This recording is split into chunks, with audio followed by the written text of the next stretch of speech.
Hello and welcome to another Ask Cheeky. I'm Isaiah Henkel with Cheeky Scientist, and today I want to talk to you about the 3 cardinal rules of negotiating a job offer salary. Okay, so if you haven't been interviewing yet, if you haven't even been on a phone screen, this is still relevant to you because nowadays employers start the negotiation process at the first touch point, okay, at the first point of contact.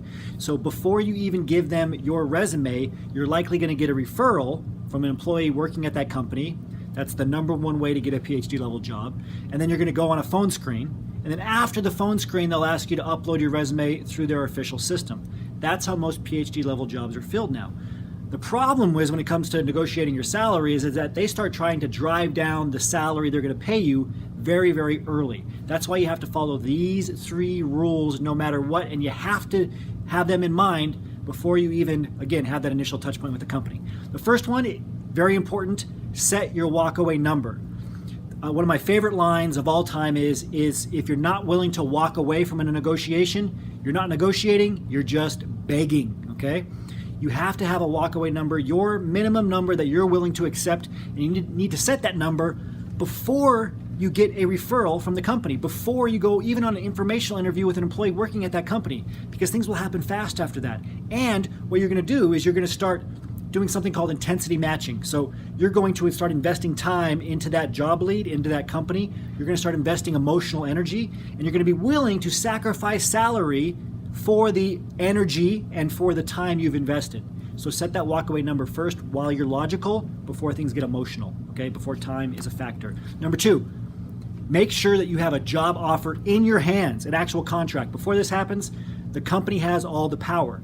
Once they give you a written job contract, that is valid. They have to agree to that contract. That's why there's a date on it. It's very official. This is true for most states and most countries, okay? They have to honor that agreement, that contract. So get the contract in hand. Don't make the mistake of verbally agreeing to anything.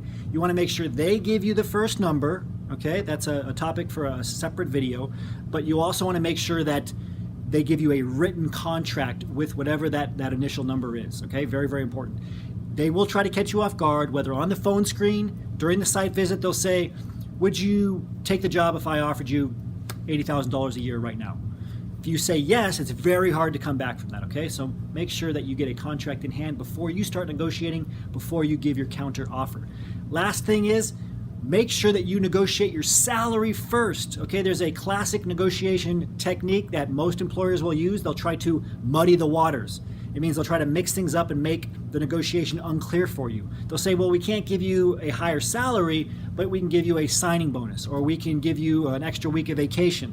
Whatever it is, it's not going to matter nearly as much as your starting salary, because your salary sets your entire career and salary trajectory, especially if it's your first job in industry. Okay? There are a lot of studies and references that show that just a $5,000 difference in a starting salary can make a difference in the lifetime of your career of up to $1 million. So it's very, very important for you to negotiate that salary. It's critical.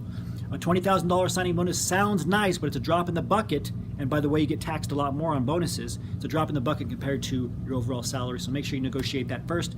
That takes us to the end of this Ask Cheeky. If you have any questions on these topics, please ask them in a comment below.